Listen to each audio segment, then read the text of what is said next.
lagi kepada Bapak Ketua RW dan Wakil Ketua RW ke Kelurahan Rawabadak, juga kepada para jumantik yang sudah hadir dan menyempatkan waktu untuk berkumpul semua bersama-sama di tempat ini. Kita sama-sama meluangkan waktu, semoga semuanya bisa bermanfaat buat kita semua dan tidak menjadi sia-sia. Saya di sini Valencia, dan di sebelah saya ini ada Samuel, dan teman-teman di luar sana berasal dari Atmajaya. Kita semua di sini hadir untuk melakukan diskusi seperti yang sebelumnya sudah disampaikan. Diskusinya bertujuan untuk membahas mengenai program penanganan dan pencegahan demam berdarah selama 1 tahun ke belakang. Untuk memulainya, saya persilakan kepada Bapak Ketua RW untuk menyampaikan beberapa patah sambutan dan doa untuk membuka diskusi kita hari ini. Ya, terima kasih kepada Bapak Ketua RW Kelurahan Rawabadak. Sekarang kita akan melanjutkan untuk diskusinya. Sebelumnya diskusinya akan dicatat oleh teman saya Helen Clarissa di sini dan oleh Elisa. Dan diskusi ini seluruhnya akan direkam untuk memudahkan proses pencatatan dan analisa nantinya. Baik, Bapak Ibu setuju? Setuju. Ya, baik. Sekarang kita akan memulai ya untuk diskusi mengenai program pencegahan dan penanganan demam berdarah ini. Segala sesuatu pasti ada awalnya. Kalau saya boleh tahu, untuk program Jumantik di Rawabadak sendiri, bagaimana awalnya ya? Ada yang bisa memulai untuk menceritakan?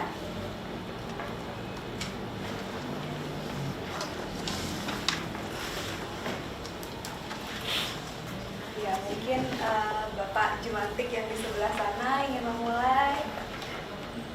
Nah, perkenalkan, saya Jumantik dari RT 9. Nah, jadi saya udah jadi Jumantik 1 tahun lebih. Awalnya itu emang ditunjuk oleh RT saya jadi Jumantik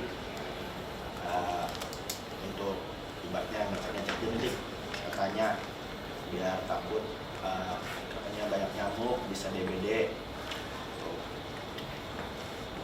Ya awalnya sih ya diajarin jadi Jumantik, ngerti lah ngeceknya gitu pakai apa gitu. Terus ada rekan juga dari Atmajaya, ya terima kasih udah mendampingin kita tuh. Sampai sekarang sih udah berjalan ya, menurut saya sih cukup baik. Waktu awal terpilih sebagai Jumantik itu perasaannya bagaimana Bapak? Apakah kaget atau sebetulnya tidak mau, terpaksa atau bagaimana? Kaget.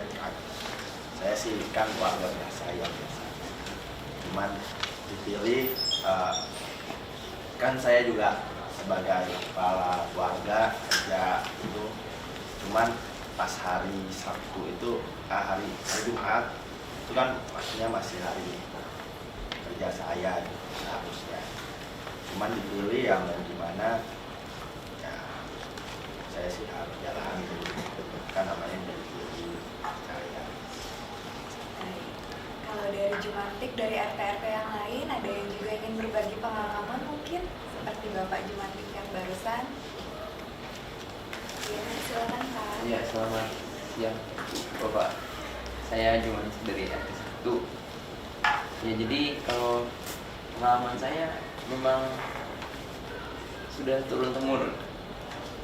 Jadi waktu itu saya dipilih oleh saudara saya. Saudara saya juga jadi Jumantik di RT yang sama dengan saya. Saya tinggal bareng-bareng, terus katanya dia sudah capek lah itu istilahnya. Capek, dia jelasin ke saya bahwa jadi Jumantik itu kerjanya gini. Tapi tujuannya mulia. Dari tujuan yang mulia itulah saya tergerak, ini betul. Gitu, mulia sekali tujuannya ya Pak ya. Untuk yang lain ada yang ingin menambahkan? Ya, silakan. Ya, saya Ibu Jumantik dari RT 7. Waktu itu pertama kalinya kebetulan saya Ibu RT sendiri. Lalu untuk keluarga sendiri tidak ada yang mau jadi jumantik. Jadi saya sendiri yang menjadi jumantik di RT 7, namun dipikir-pikir ya untuk kesehatan bersama, jadi kenapa tidak? Untuk perasaannya sendiri selama menjadi jumantik bagaimana Ibu? Apakah sesuai dengan apa yang awalnya diperkirakan? Iya sih, saya melakukan jadi jumantik untuk punya keluarga juga, jadi ya udah hitung-hitung untuk amal juga. Ya, untuk kesimpulannya semua masing-masing bertujuan yang baik ya menjadi jumantik ini. Untuk yang membuat semangat selama ini apa sih kalau boleh tahu? Selama ini kan menjadi jumantik seperti tadi ibunya bilang banyak warga yang tidak mau menjadi jumantik. Kalau untuk Bapak dan Ibu sekalian yang sudah lama menjadi jumantik, apa sih yang tetap menjadi semangat untuk terus menjadi seorang jumantik dan tidak berhenti?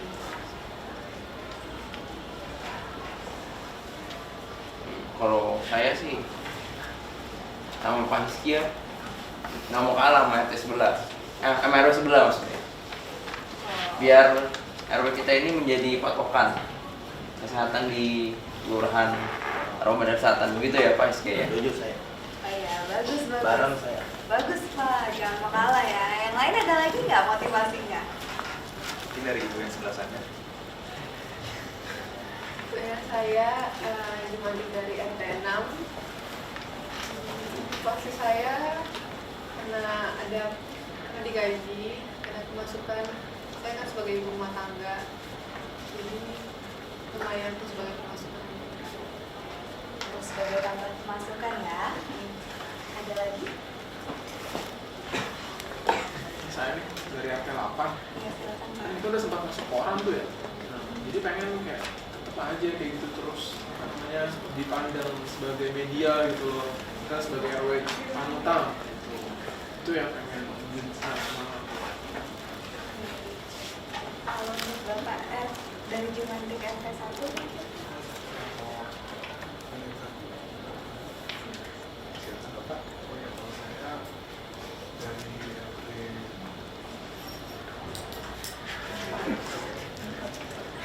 RT kalau saya sih ya motivasi sih ya mungkin karena seneng juga gitu. Awalnya kan waktu saya juga awalnya tuh kerjanya itu saya anak kayak Pak RT. Terus ya awalnya saya ya bantu bapak aja gitu, gara-gara kebetulan saya juga pengangguran. Cuman waktu saya udah makin banyak bantu, awalnya warga juga nggak mau kan rumah dimasukin apa segala macam, tapi makin lama mereka tuh jadi mau dimasukin rumahnya buat dicekin. Kalau mereka yang punya kesadaran sendiri juga, yang minta saya buka baterainya gitu.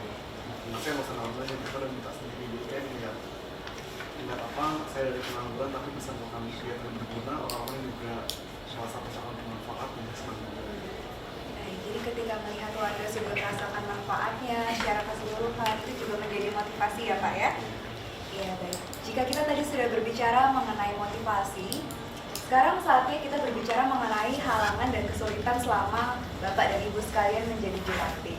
Kira-kira ada yang ingin disampaikan selama 1 tahun kan bukan waktu yang singkat? Ya silakan Bapak. Itu dia. Itu yang sama ini. Saya udah sering ngobrolin juga sama Bapak RT 1 ya. Bayangin ya, kita jalan bareng dari awalnya senternya dikasih senter rusak, akhirnya beli baterai sendiri, duit pas-pasan, kerja Jumat ke jalan, tapi mesti biayain baterai, rusak juga kita beli sendiri. Dari RT juga saya kan lapor ke ketua RT, Pak senternya rusak. Oh ya tarsok sampai setahun dananya katanya nggak ada, nyari duduk abate susah ya. Saya sih nggak tahu ya apa di RT lain juga sama, cuman ya kita sih dari awalnya tujuannya kebetulan saya kena DBD. DBD saya nggak mau sampai warga terutama tetangga semua kena. Saya pengen, makanya saya pakai center sendiri, cari sendiri, cuman nggak ada. Jadi kalau dari Bapak, kendalanya adalah kepedulian dan sumber dana itu sendiri ya Pak untuk operasional sehari-hari. Ya, ada yang ingin menambahkan dari Jumantik RT lain mungkin sebelum nanti kita sampaikan kepada Bapak RT masing-masing untuk diberikan tanggapannya. Kalau saya kan dari RT 5. Iya. Itu kalau kesulitan yang saya temui itu waktu awalnya kayak masyarakat tuh masih nggak tahu, kayak masih ini ngapain sih datang-datang periksa-periksa gitu. Terus ada yang nggak mau diperiksa rumahnya, malah takut kalau misalnya ini ketahuan ada titik nyamuknya gitu. Pertama kali pasti curiga banget sama kita, meskipun nggak sampai mewah tapi ngeliatinnya sinis gitu. Itu aja sih paling, tapi sampai makin kesini sih semua aman ya. Kalau saya masuk assalamualaikum langsung bilang oh sangat gitu. Sosialisasinya ya di masyarakat kurang tahu kalau ada kegiatan Jumantik. Nah betul, setuju saya. Nah saya baru mau bilang itu. Baik. Mungkin dari Bapak Ibu Jumantik lain ada tanggapan lagi untuk menambahkan? Bapak? Saya sih untungnya ya keluar dari pihak segi Jumantik sih ya sama-sama akhir udah tahu lah gimana. Tapi mungkin bisa lebih baik kalau misalnya mereka bisa bantu kita kan juga ngecek kan satu kali kita kunjungan kan bisa langsung ke 20-an rumah. Jadi lalu kayak 20-an rumah tiap minggu ganti terus. Kita juga nggak ingat kan. Mungkin kita nggak terlalu ingat lah di rumah ini waktu itu ada jentik gimana. Karena mungkin mereka juga kalau bisa banyak kita ingetin gitu. Wah waktu itu sini ada jentik ya supaya kita bisa lebih awas juga. Oke, baik. Jadi ini program ini sudah berjalan selama 1 tahun ya. Dari yang opini dan pendapat Bapak Ibu juga sudah kita lihat bagaimana perkembangan programnya. Dari yang awalnya warganya tidak mau, warganya cuek, sampai sekarang sudah bisa dibukakan pintu. Dari yang awalnya susah mencari Jumantik, dari yang saya dapat juga waktu sempat ada RT yang tidak ada Jumantiknya ya, betul. Sampai sekarang semua sudah ada Jumantiknya ya. Dan sudah dilakukan beberapa perkembangan hal yang positif yang baik selama 1 tahun ini ya. Jadi kalau dari Bapak Ibu Jumantik sendiri, bagaimana sih harapannya untuk program ini ke depannya seperti itu? Apabila kalau dari kami dari Atmajaya sudah bisa dilepaskan pelan-pelan gitu. Kalau dari RT 5 sih maunya programnya tetap lanjut ya. Saya juga punya keluarga, kalau misalnya sakit juga ribet kan, dan emang maunya sih ya Jumantiknya lebih sering ngumpul dan sama ketua RW, ketua RT biar bisa diskusi mungkin inovasi apa yang baru untuk program-programnya. Iya. Saya sih berharap ada banyak yang kayak Kak Indra ya, dan Indra udah peduli lingkungan. Daripada pada saat itu masih belum ada Jumantik, saya kasihan juga. Tapi Kak Indra mau itu bangga. Jika sih kita sudah melakukan diskusi sepanjang 60 menit ke belakang, kita sudah mendapatkan masalah-masalahnya dan beberapa sudah mendapatkan bantuan jalan keluar dari sesama Jumantik RT yang lain. Kita juga sudah menyampaikan harapan-harapannya untuk ke depan supaya lebih banyak kader muda, lebih banyak dukungan dari tokoh-tokoh masyarakatnya. Kami dari Atmajaya sungguh mengharapkan keberlangsungan program ini yang terus-menerus. Nanti kami akan melakukan follow up yang bertahap. Namun untuk mungkin agenda diskusi kali ini saya rasa semuanya sudah terpenuhi supaya semuanya boleh membangun untuk kita nantinya ke depannya supaya bermanfaat dan tidak menjadi sia-sia bisa dilakukan. Baik, demikian acara fokus group discussion hari ini. Kami mengucapkan terima kasih yang sebesar-besarnya untuk Bapak dan Ibu Ketua dan Wakil RW Kelurahan Rawa Badak, juga kepada Bapak Ibu Jumantik sekalian yang sudah meluangkan waktunya. Terima kasih.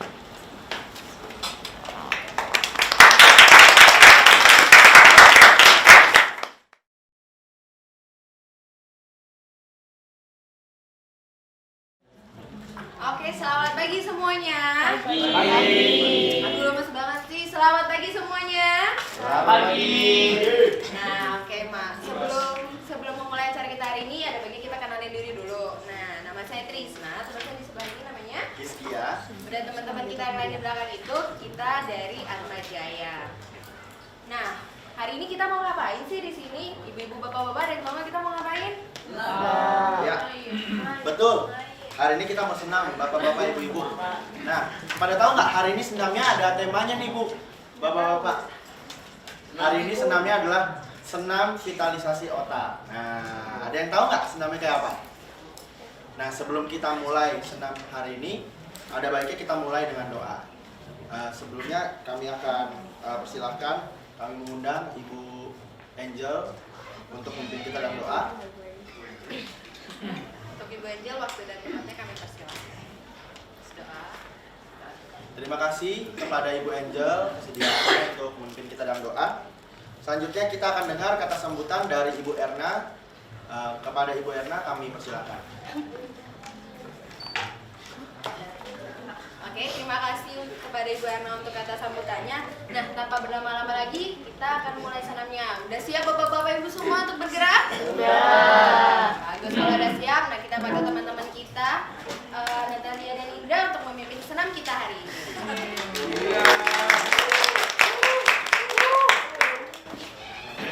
Ya, selamat pagi kepada bapak-bapak dan ibu-ibu. Mari kita awali pagi hari ini dengan senam otak yang sehat supaya hari ini aktivitas kita berjalan dengan baik, kemudian badan kita menjadi lebih sehat. Senam akan saya pimpin dengan saya Natalia dan rekan saya. Ya, mari bapak-bapak ibu-ibu berdiri semua yuk. Berdiri semua yuk. Ambil posisi masing-masing. Beri jarak ya kanan kiri, depan belakang supaya tidak bersinggungan dengan teman di sebelahnya. Ambil posisi. Ya, mari kita ikuti senam pada hari ini. Ayo kita mulai bapak-bapak ibu-ibu.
taman menyusul.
Ya gimana bapak-bapak, ibu-ibu? Berkeringat semuanya. Capek nggak? Capek nggak? Mau lagi? Mau lagi. Boleh, tapi nanti habis acara selanjutnya ya. Sekarang kita akan melanjutkan ke acara kita selanjutnya, yaitu tentang demensia.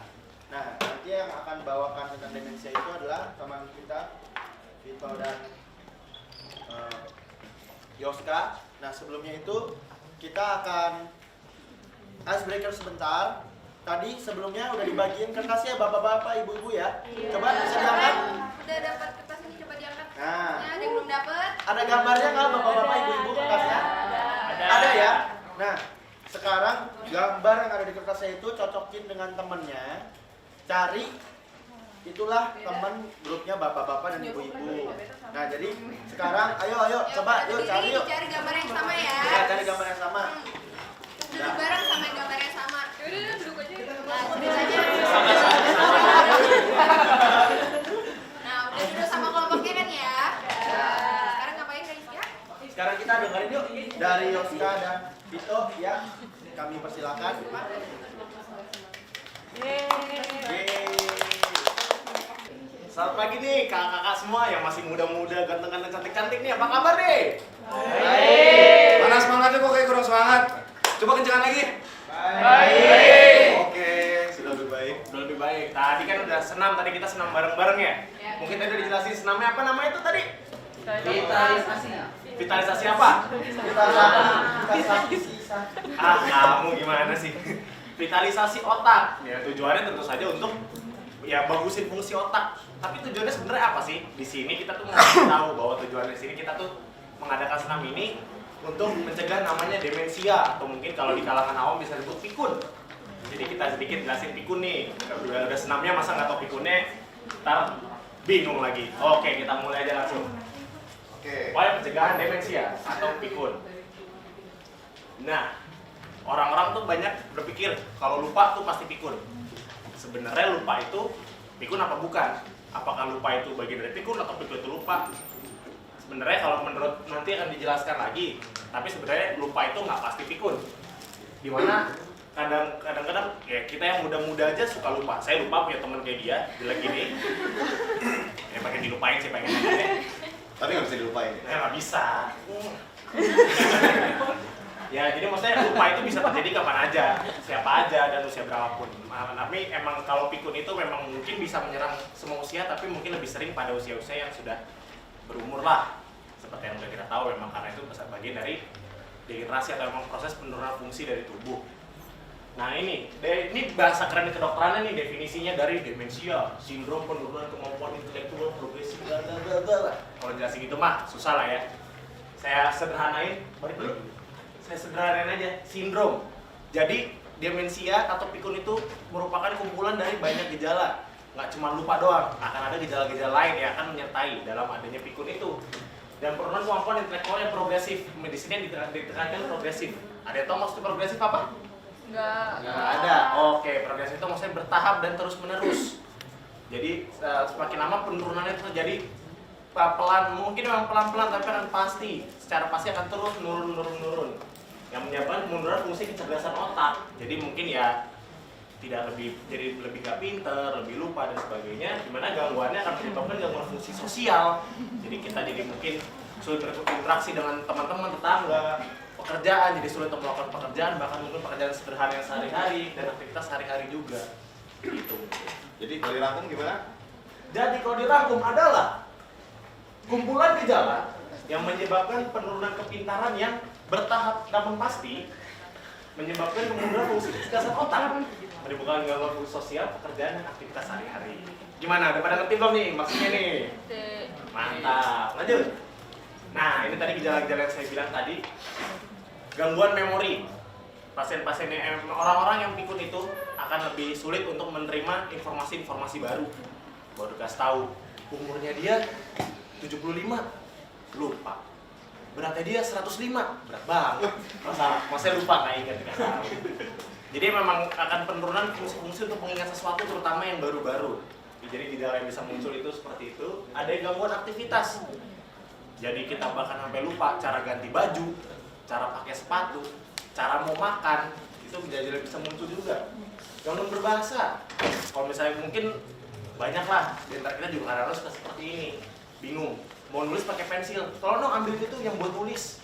Tapi nggak tahu, mau nyebut pensil itu susah. Atau ambilin dong itu buat alas kaki, nggak tahu namanya sepatu.